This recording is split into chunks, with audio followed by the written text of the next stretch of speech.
오늘날 생명과학의 발달은 인류에게 다양한 혜택을 제공하지만 생명의 존엄성을 위협하는 부작용을 낳기도 한다.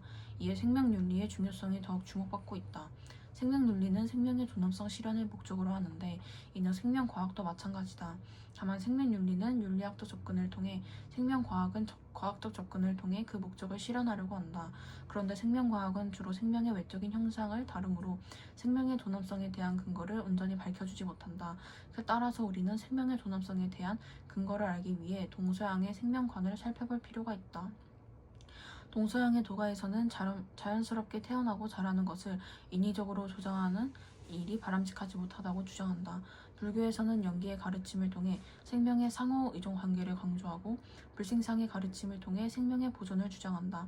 서양의 그리스도교는 신의 피조물인 생명은 존엄하면서도 일정한 위계를 가진다고 보았으며 이러한 그리스도교의 생명관은 아퀴나스와 슈바이처의 생명사상 등으로 계승되었다. 이처럼 동서양의 생명관은 모두 생명의 존엄성을 강조한다. 따라서 우리는 생명의 존엄성에 근거하여 생명복제, 유전자치료, 동물실험 등을 성찰할 필요가 있다. 생명복제란 동일한 유전 형질을 가진 생명체를 만들어내는 기술을 의미한다. 1996년 포유류인 양을 체세포 해기식을 통해 복제하는데 성공한 이후 다른 포유류에서도 복제가 성공하고 있다. 생명복제는 크게 동물복제와 인간복제로 나뉜다. 동물복제는 점점 증가하고 있는 추세이며 이에 관한 윤리적 성찰이 요구되고 있다. 다음 신문 기사를 읽고 생각해보자. 영국에 사는 리처드와 로라 부부는 반려견 딜런을 뇌종양으로 잃게 되었다. 이후 딜런을 잊지 못한 부부는 한 생명공학연구소의 도움을 받아 딜런을 복제하기로 했다. 복제 비용으로는 6만 7천 파운드의 비싼 비용이 들었지만 그들은 망설이지 않았다.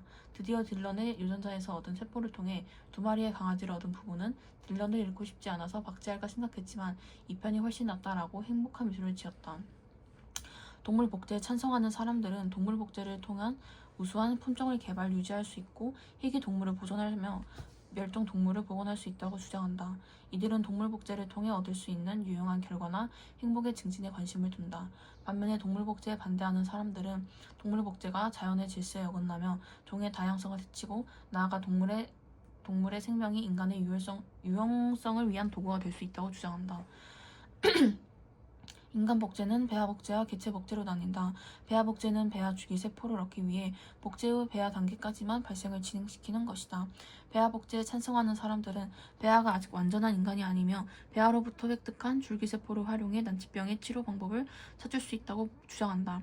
반면에 배아 복제에 반대하는 사람들은 배아 역시 인간의 생명으로 보호되어야 하며 복제 과정에서 많은 수의 난자 사용은 여성의 건강권과 인권을 훼손하는 거라고 주장한다.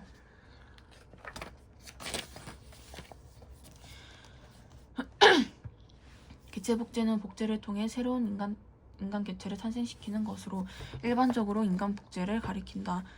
불임 부부의 고통을 해소하기 위해 개체 복제를 허용해야 한다는 의견도 있지만 다수의 의견은 개체 복제를 금지해야 한다고 주장한다. 그렇다면 개체 복제를 금지하는 이유는 무엇일까? 첫째, 개체 복제는 인간의 존엄성을 훼손한다.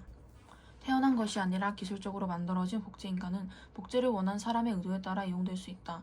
둘째, 개체 복제는 자연스러운 출산 과정에 어긋난다. 인간은 남녀 두 사람의 사랑과 상호 의존에 의하여 태어나는데 한 사람의 태세포로부터 인간이 복제된다면 이러한 상호 의존성이 파괴될 수 있다. 셋째, 개체 복제는 인간의 고유성을 위협한다. 인간은 부모로부터 각기 다른 유전 형질을 물려받기 때문에 고유한 유전 형질을 가진다. 그러나 복제된 인간은 태세포를 제공한 사람과 유전 형질이 같으므로 자신의 고유성을 갖기 어렵다. 넷째, 개체 복제는 가족관계에 혼란을 준다. 태세포와 난자를 제공한 사람과 복제 인간이 부모-자녀 관계인지 아니면 형제자매 관계인지 불분명하다. 동물 복제와 배아 복제에 관한 찬반 논쟁, 그리고 개체 복제에 관한 반대 입장은 생명 복제가 생명의 존엄성과 자연의 고유한 질서를 해칠 수도 있다는 우려에서 비롯한다. 우리는 이러한 생명 복제와 관련된 윤리적 쟁점을 올바르게 이해하고 심사숙고하여 생명을 책임있게 다루려는 자세를 가져야 한다. 나아가 생명과학 기술은 생명 위험 존엄성의 가치를 토대로 발달해야 한다. 우리나라는 배아 줄기세포를 획득하는 배아 복제를 희귀성 난치병의 치료를 위한 연구 목적에 한하여 제한적으로 허용하고 있으나 새로운 인간의 생명을 출생시키는 개체 복제는 금지하고 있다. 1. 제20조 1항 누구든지 세세포 복제 배아 및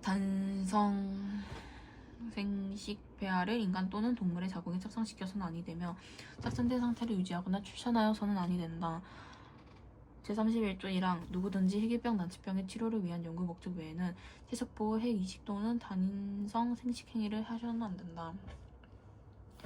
유전자 치료는 질병을 치료하기 위해 체세포 또는 생식세포 안에 정상 유전자를 넣어 유전자의 기능을 바로잡거나 이상 유전자 자체를 바꾸는 치료법이다. 이 치료법이 확립되면 난치병을 치료할 수 있어 이에 관한 관심과 연구가 증가하고 있다. 체세포 연구 유전자 치료는 자연스러운 과정이 아니라고 반대하는 의견도 있지만 환자의 질병 치료를 위해 허용되고 있다. 그러나 체세포 유전자 치료는 과학적, 의학적, 윤리적 검토의 과정을 거쳤을 때 정당화될 수 있으며 윤리적 검토를 할 때 생명의료 윤리 원칙이 적용된다. 체세포 유전자 치료와 달리 생식세포 유전자 치료에 관해서는 논쟁이 벌어지고 있다. chân 동거 병의 유전을 막아 다음 세대의 병을 예방할 수 있다. 유전병을 퇴치하는 등 의학적으로 유용하다. 유전 질환을 물려주지 않으려면 부모의 자율적 선택을 존중하는 것이다. 새로운 치료법 개발을 통해 경제적 효용 가치를 산출할 수 있다. 반대 논거 미래 세대의 동의 여부가 불확실하다. 의학적으로 불확실하고 임상적으로 위험하다. 인간의 유전자를 조작하려는 우생학을 부추길 수 있다. 고가의 치료비로 그 혜택이 일부 사람에게 치중되어 분배성이 어긋날 수 있다. 우리나라는 체세포 유전자 치료를 제한적으로 허용하고 있으나 생식세포, 배아, 태아에 관한 유전자 치료는 금지하고 있다. 유전자 치료의 허용 여부는 의학적 안정성 및 유용성, 생명의료 윤리 원칙 등을 종합적으로 고려하여 판단해야 한다.